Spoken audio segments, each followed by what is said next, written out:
Welcome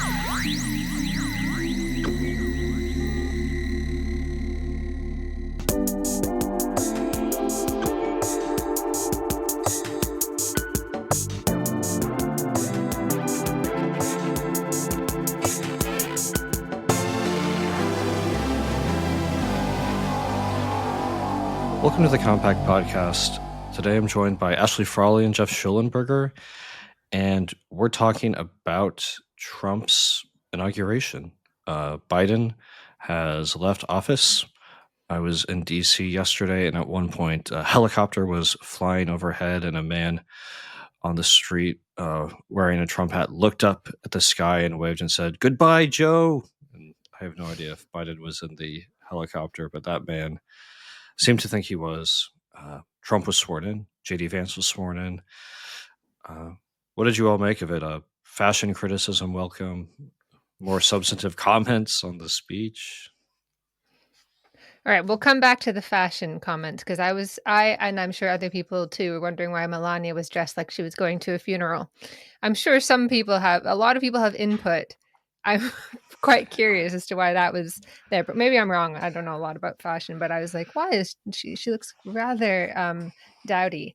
Okay, so the one thing that really our take-home message from the inauguration should be the incredible energy that Trump seems to have, because that was a long day and I would have needed a nap at some point. That was impressive how much was going on.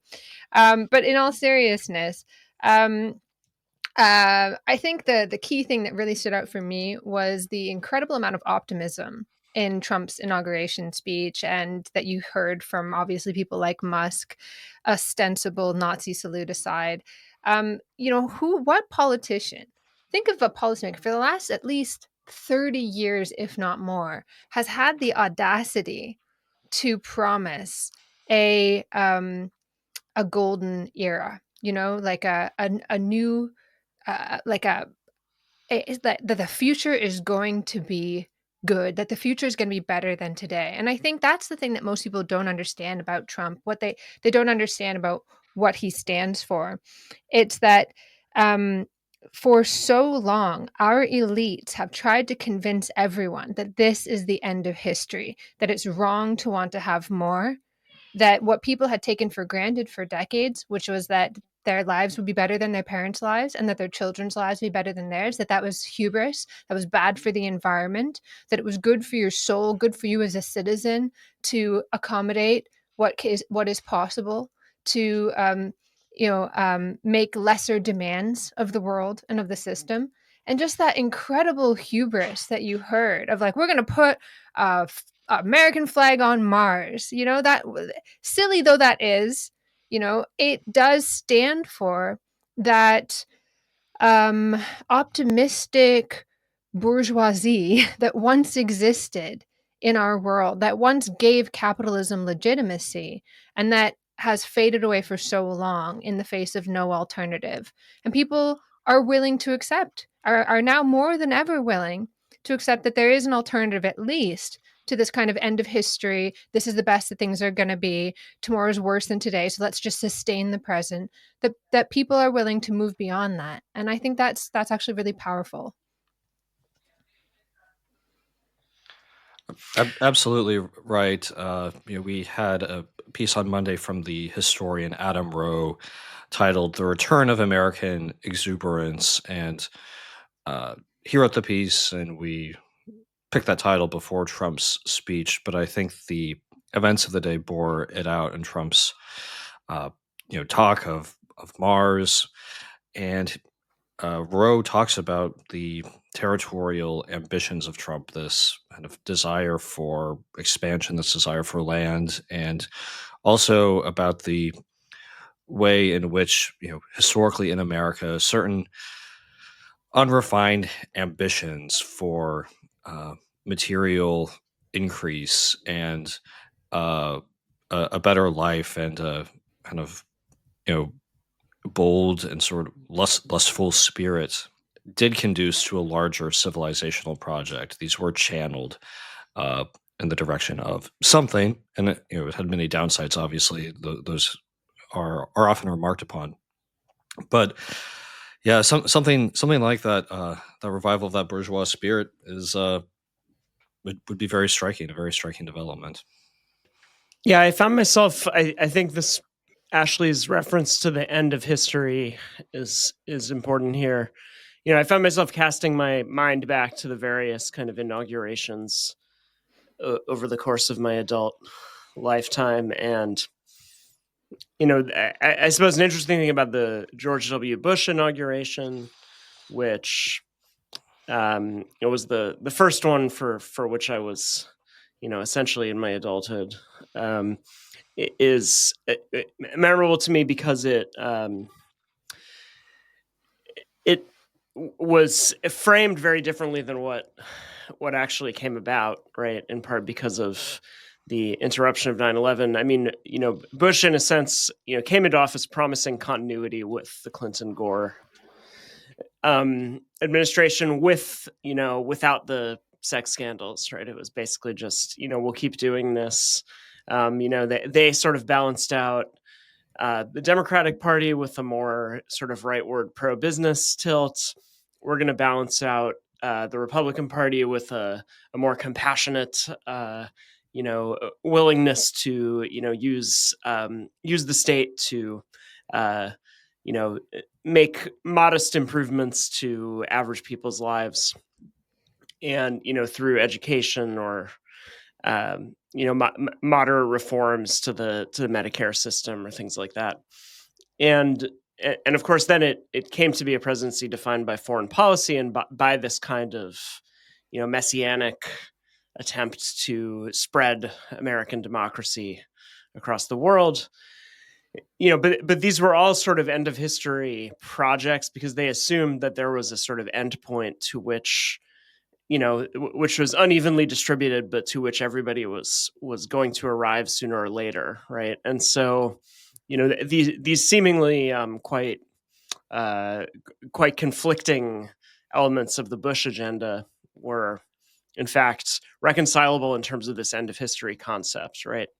And then I think, with the Obama agenda, there again was this idea of a kind of really being more about unfinished business, coming out of the 1960s and so on, that some of these progressive social goals hadn't been fully achieved, but now, the idea was sort of with Obama that they could be fully achieved, and then you'd kind of reach this endpoint of some kind of homeostasis. And so I think what's striking about this is that, as Roe's piece argues, in kind of tapping into some of these much older currents of American history, some of which, feel to people quite sort of atavistic, in the sense of, things like manifest destiny. Nonetheless, it does, it takes us out, and so by reaching back towards this, what might feel to us like a more atavistic sensibility, it actually delivers a kind of futurism, paradoxically, that we haven't seen for a while, because previously I think there was this kind of guiding end of history sensibility, that there is this kind of end point, and whatever you're doing, even if it's quite ambitious, like invading Iraq and trying to turn it into an American style democracy, there is this idea that essentially the 90s is the end point, and there's sort of some tinkering at the edges that has to be done within the U.S. And then abroad there might need to be more radical interventions. Interestingly, like at a certain point, social media is seen. You have the Bush sort of militarized version of this. Interestingly, in the sort of Obama era, social media is actually seen as this democratizing force that is going to, again, bring everybody up to this kind of 90s level of progressive democracy. And so it's very odd. And so I think, what's interesting here is this kind of reaching back much farther into the past for sources of this kind of vitalism that will kind of deliver some sense of a future as yet undetermined beyond beyond what has been seen as the kind of horizon of history, as Ashley puts it. So I think that's that's definitely the way I would think about it as well. It's interesting that this is the I think today is the second day of Davos, and Trump's famous drill baby drill and decision to pull out of the Paris Climate Agreement is being viewed with and responded to as expected with characteristic trepidation. And interestingly, it's always, especially with Ursula von der Leyen, she always strikes me with her perpetual tan as this kind of she's always this adult in the room. She always comes in like, okay, kids, you had your fun, but now it's time to tell the truth. Okay, now it's time to face reality. She comes in and she starts talking about, Europe will stay the course, keep working with all nations and to stop global warming. Like, of course, this is what the adults have to do. And I feel like the European elite right now has responded to this shift in this rejection of their worldview with what appears to be a staying the course and the hope that the good people of Europe will manage to keep that awful populism at bay, even as it's everywhere closing in on them. And it's like this last gasp of a dying elite, that elite that is represented by, in our cultural sphere, films like Leave the World Behind, which is this orgy of destruction of this misanthropic ethos, this misanthropic outlook, where all the people are just really evil on the inside, really quite racist, and really would just prefer to be watching TV. And nature comes back and has its revenge, and all of our mistakes and all of our reliance on technology has its revenge on us. And it's like, see, this is what you deserve. And it's this elite imagination of just like bombs dropping on Manhattan kind of thing. And that imagination, I think, is really the status quo, or it has been the status quo for a really long time. And it hasn't seriously been threatened until now. And I think this is the secret battle that's raging behind the scenes between this older sclerotic elite and this kind of older form of bullshit, optimistic, bourgeois, creative, Promethean sensibility that is really also trying to have its last gasp. Because I don't actually know if it's possible to do a lot of the things, like within the current parameters of our system, to do a lot of the things that Trump is promising. But nonetheless, even the desire, the audacity to demand it, to promise it, I think is really powerful. But I wonder if they will I think there's a lot of conspiratorial thinking around the World Economic Forum.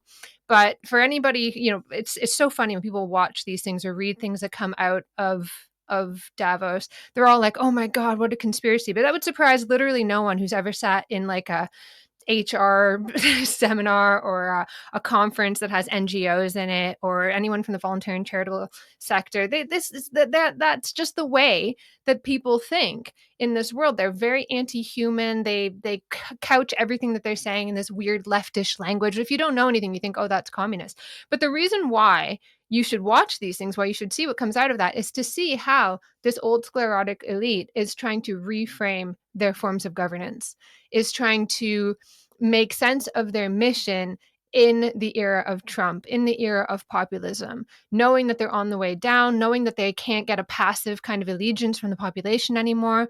Unfortunately for them, people are no longer content to just sort of pick their rulers from a workshopped focus group to death media training sort of robot who says all the right things. Pick among these robots who all say the exact same thing, maybe with a little edge. That's not enough for people anymore. So how are they responding? How are they reframing their governance strategies? Because I don't think they're going to give up. I think their form of governance, which has been very conservative, very backward looking, all about very misanthropic, all about sort of sustainability and climate change and maintaining the world exactly as it is through intensive behavior management, information control.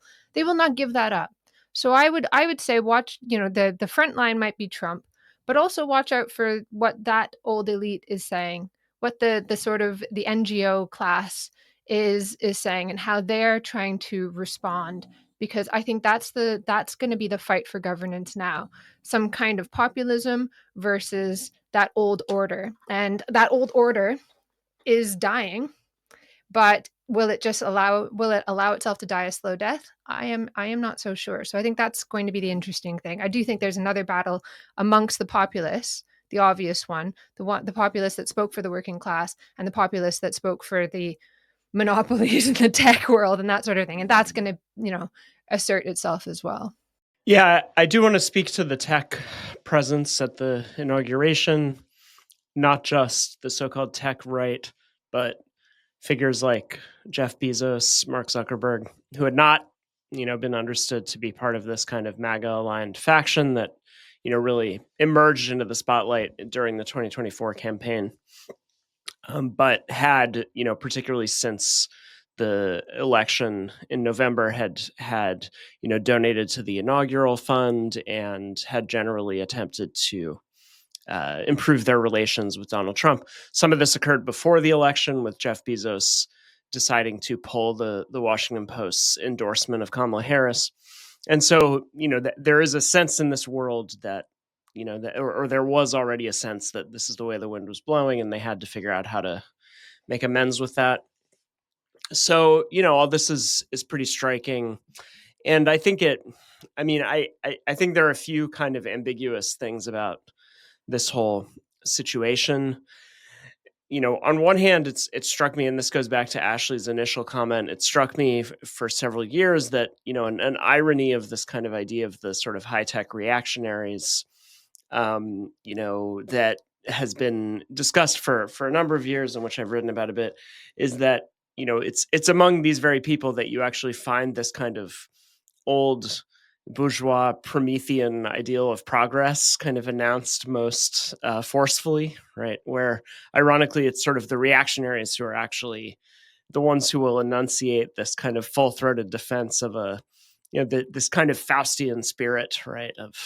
Of expansion and progress through technology, right? This techno optimist spirit, which historically is understood as a progressive force, but in a moment when the faction that Ashley was just describing becomes hegemonic, it paradoxically becomes seen as a reactionary force. So that's kind of a fascinating development in itself. But I think that, and I've written about this in a number of different ways in the Substack, so I won't revisit all of my points. But I think there are a few sort of ironies or ambiguities around this. The way that it, I think, wants to sell itself, this alignment, is that Trump enunciates this vision of a kind of ambitious, expansionary project of whatever, planting flags on Mars and Greenland and all of that. And the tech elite is sort of the is aligned with that because they also share this idea that the future can be bigger and better and potentially interplanetary, and the frontier can be reopened and all these kinds of things.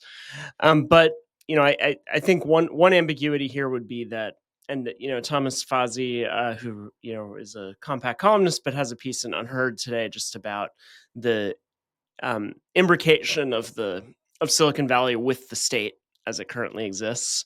And so there's another reading of this which is much more, it's not really cynical, it's just factual, right? That all of these actors are huge government contractors. They are integrated with the functioning of the American state as it's evolved over the past several decades, right, in the era of sort of end of history neoliberalism. And that is simply a fact, and that is essential to their business model. And so in a sense, they really have to align themselves with whoever is going to be in charge of the state, because that's not that even putting aside whether any of these visions will really be achieved, just as a matter of sort of business survival, they have to be aligned with whoever is in charge of the state, because that's who determines their future as businesses. And so that suggests also, though, that there is a kind of there's a promise from Trump and his political faction that there will be this kind of dismantling or paring down of the administrative state, right, which is seen as a source of stagnation, and there is something to that, right, through things like NEPA, which really do which ironically hampered the Biden administration's efforts to build out infrastructure, right? These sort of regulatory apparatuses. So if you want, and you can listen to sort of mainstream Democrats like Ezra Klein talk about how this critique of the regulatory and administrative state is not something Democrats who want to do things like what the Biden administration wants to do should simply dismiss, right? There is something to it. But, I also wonder about the source of stagnation, not just being the state, but also being the way that these businesses function, which is, part of the larger model, right? Which has involved sort of outsourcing state functions to these massive corporations.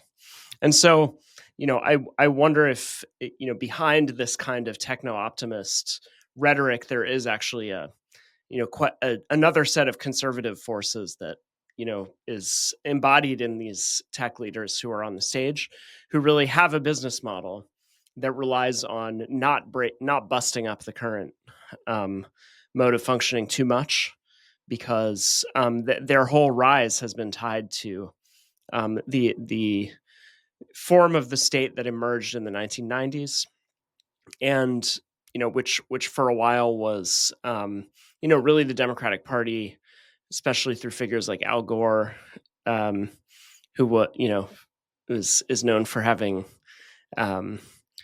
boasted of having invented the internet, which is not an entirely ridiculous. Like he did, as a senator, play a significant role in creating the sort of subsidies and grants that made these developments possible. And so I think there is like a part of the tech elite that while it presents itself as very future oriented, actually has a business model that's very tied to the form of the state that's emerged over the past several decades. So that's kind of one ambiguity that that might be observed in this idea that there's kind of an alliance between the future oriented sort of rhetorical vision laid out by Trump and his supporters, and these tech oligarchs who I'm not sure are quite as into the sorts of transformations, especially insofar as they might come into conflict with the continuity of the model that they've created. And then, and just one final thing, which is, what do they advertise, or what do many of them, what are many of them mad about the Biden administration for? Well, one thing is crypto regulation. So I will just voice some skepticism here and say that I don't think that crypto is going to bring America back to the top of the global race for technological innovation. And, I think it's an example of the kind of fake or hollow innovation that is often celebrated, but is in fact essentially a Ponzi scheme. And so, I think the attachment of much of that world to crypto as one of the supposed innovations we should be celebrating is an indication of how, some of what comes under the cover of technological progress is actually pretty hollow and illusory. There's been a lot of talk in recent days about oligarchs, and especially tech oligarchs.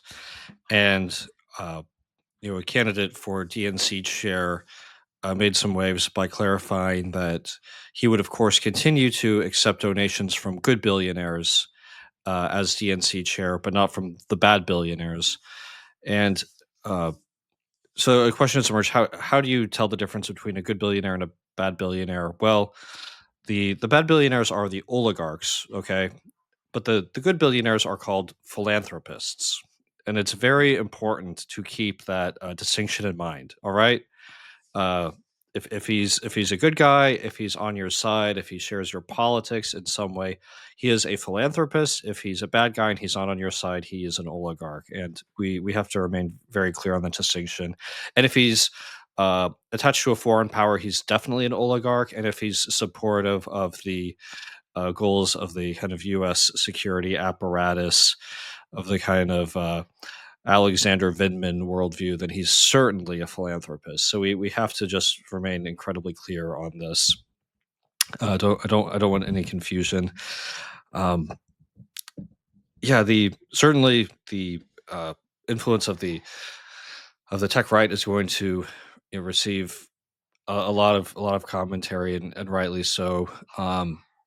And I think there are plenty of worrying things there, even if one just recoils from the hypocrisy of the Democrats, who are now talking about oligarchy as if their political formation isn't parallel to the GOP in this way, even if it works in more subtle ways through NGOs or what have you, rather than this kind of direct sort of invented departments of government efficiency or what have you. I mean, is Musk's Department of Government Efficiency really going to do more to slash state capacity than calls to abolish the police did in a previous era? I kind of doubt it. But in terms of the influence of Musk, we will see it conflict with the MAGA agenda, as that has been classically understood. Batya Ungar-Sargon, our columnist, had a piece on Monday hailing the inauguration of Donald Trump with a pretty divisive take, saying MAGA must defeat Doge. And right now, everyone's supposed to be getting along, right? It's a happy moment, so it's a word out of season. But I think Batya's right to notice the conflict here. We saw it flare up over the Christmas holiday in terms of the H-1B visa debate, and the kind of expansive bourgeois spirit Ashley spoke about, I think, very eloquently. That is also a spirit tied to notions of property holding and participation in a kind of middle class. It's obviously its self-description may be more partly myth or fantasy, and the reality may be grubbier, but it's an aspiration for a kind of broad prosperity tied to property holding and increased material fortunes. Well, as we discussed with the H-1B debate previously, one of the things that's so dark about H-1Bs and about our the preference that business interests have for them is that H-1B is really a way of depriving people of rights, of the rights that you need to have to acquire property. And so their preference for these H-1Bs over H-1B visa holders over, say, American citizens is their way of signaling, we would prefer a workforce stripped of the rights you currently possess. That is what we would prefer. It would be better for us, and we would like to have it.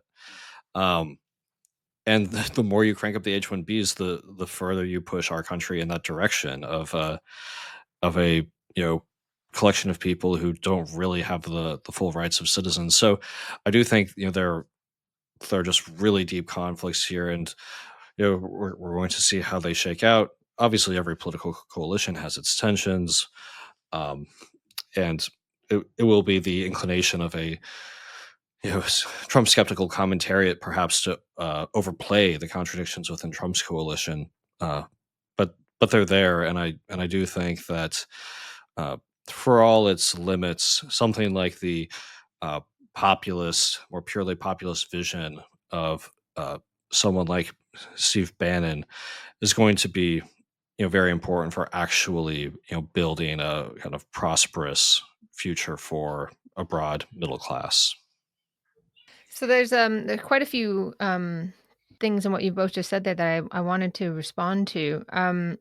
The interesting thing about, so I really enjoyed also Batya's piece that you mentioned, where she says that you can't just dismiss concerns about the excessive power wielded by figures like Musk and the new administration and just sort of wave your hand and say, well, at least they're being optimistic. And I think that while I said earlier that I do think it's important that we have that kind of Promethean instinct, that's an important part of our society, of our sort of progressive, any kind of progressive movement beyond the present and beyond the limitations of the present, there are some deep, deep contradictions, many of which you've just mentioned. Like Musk has this godlike power because he's so fabulously wealthy, obviously. And he lives in this world where, that because it's possible for him, we have a glimpse of what's possible for humanity. And I think that's quite important. There's a line in, and I'm sorry to quote Marx, but there's a very good line from Wage, Labor, and Capital where he says, a house may be large or small, but as long as the surrounding houses are likewise small, it satisfies all requirements for a residence. And let there arise next to that house a hut, and the little house, next to the house a castle, and the little house shrinks to a hut. And people always say like, oh, wow, see, that's the bad thing about capitalism. Marx is pointing out that wealth is just terrible because it makes you feel bad. He wasn't saying that at all. He was saying that castle represents what human beings are capable of. And it represents the level of accomplishment of humanity for that time period. That is the level of technological development. We built that. You probably went out and you laid the bricks yourself. You know it's possible. You've done it. It's yours. Go and take it. That's what he's saying. So somebody like Musk, and why he's an important figure, is he gives us a glimpse of this wonderful potential for humanity, where for him it's like waving a wand. Yeah, why not go to Mars? Why not plant a flag? Why not mine an asteroid? That's, this is all possible. But it's based on his complete and total lack of limitation, almost, is based on the limitations of the system. It's based on a system that has things like H-1B visas, that has things like I don't know, round the clock surveillance, the creeping of your work day out into the rest of your life, and all these sorts of things or just generally, it's based on the problems of the system, that then he kind of rises up and says, well, I'll be the solution. And I'll be the solution through this kind of untrembling optimism. But the reality of the situation will present itself. And it has begun to present itself in things like this visa debate. And this is a difficulty because, as you said, a source of stagnation. The source of stagnation in society is not just the state. And it's not just the structure of organizations. It's not just monopoly, oligarchy. There's a real issue in society. There are dwindling sources of productive investment. This is something that people have pointed out since the 19th century. Okay, you don't have to be a flaming Marxist, right? You can go to like Ricardo. You can go to Smith. This idea that there is a dwindling, that there is a tendency toward dwindling profits, is something that has been recognized at least since the 18th and 19th centuries. It was a puzzle that needed to be solved. So we are facing this. We keep coming up against this. And I hope that Promethean spirit and vision can push past some of this, some of the barriers to growth. I hope that it can. I do. It's the only hope for humanity in our current system. But I think things like crypto are a representation of the fact that we're not really able to do that. It's an enormous bubble. I mean, it just seems quite obvious to me.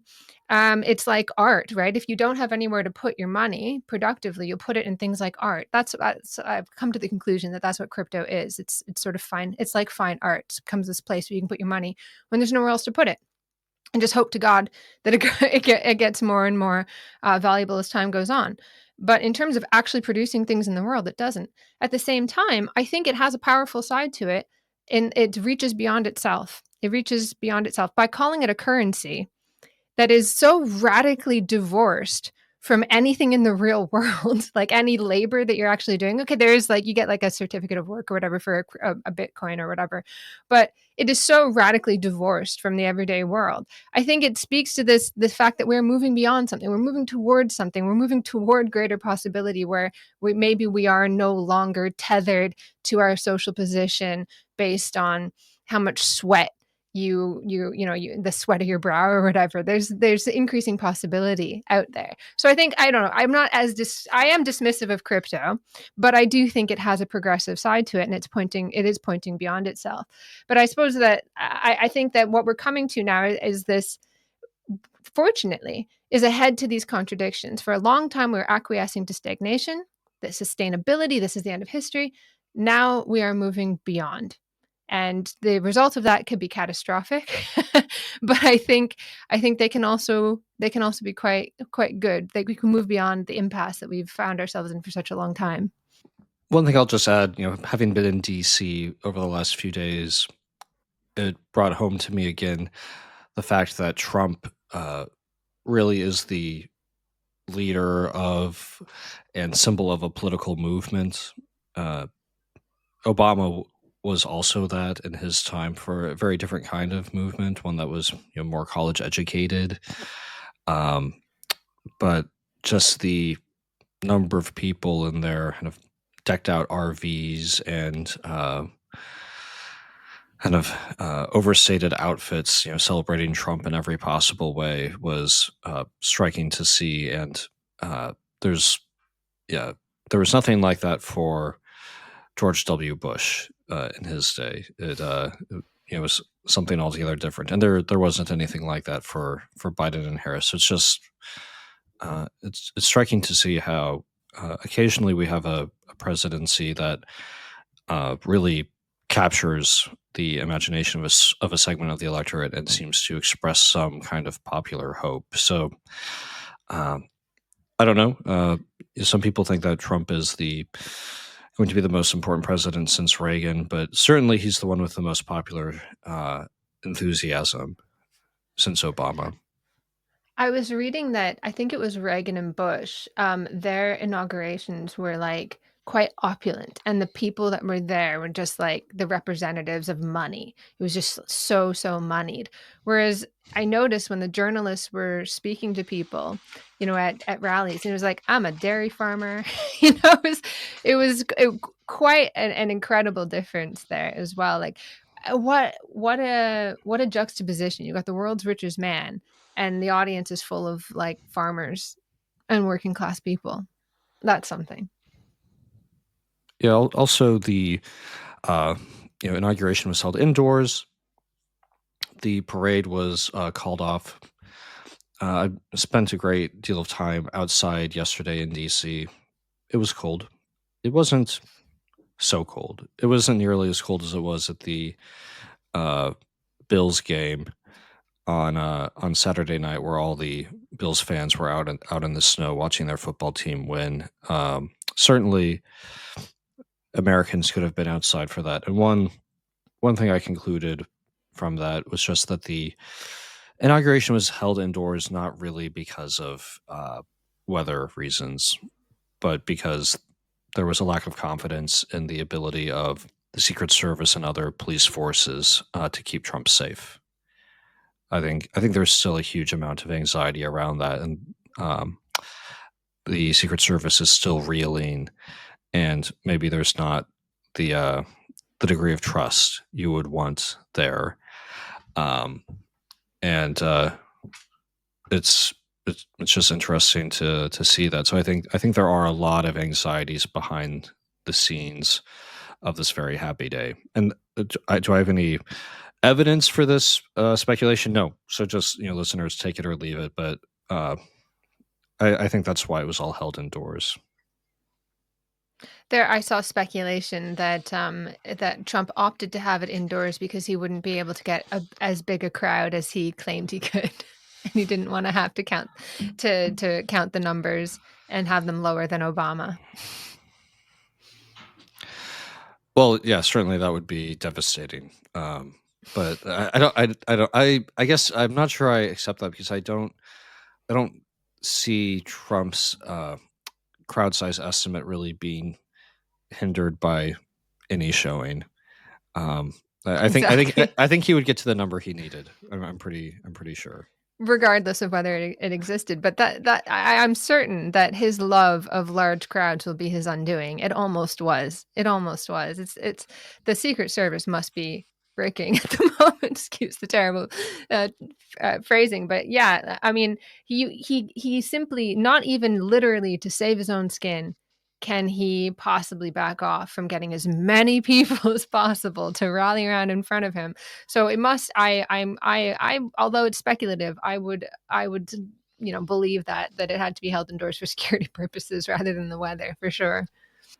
And then you alluded to the fashion stylings. All I'll add there is that Melania's dress, both at the inaugural balls and on Monday, which both of which she had a kind of black and white, severe, kind of masculine dress, reminded me a little bit of the way that Kim Basinger dresses with Mickey Rourke in 9.5 Weeks, when she puts on a tuxedo and a black hat that covers most of her face. So there was maybe she was just trying to revive the kind of 80s 90s era of sort of erotic thrillers and melodramas, right? Maybe she's bringing that back for us. Geoff, what's your fashion criticism? We got to get you in on this. Come on. I will always I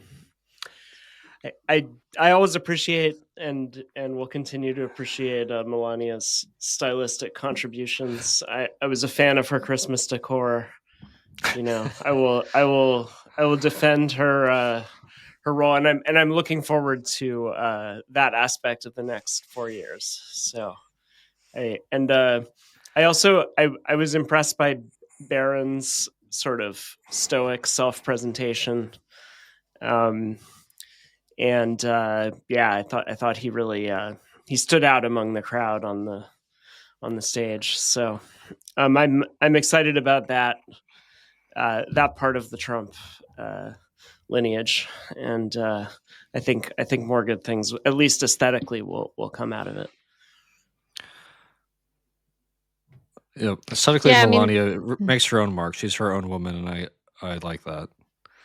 She doesn't just kind of put on a Barbie outfit. She'll do something that seems a little bit off in some way often. Well, I'm sure there's some kind of communication going on there. But I said that she looked dowdy, but the word I was looking for was somber, something like that. That she looked so. Why did she pick such a menacing? I thought it struck such a weird silhouette and shadow. I was like, it really did look like a funeral. Like, what is she? Is she like?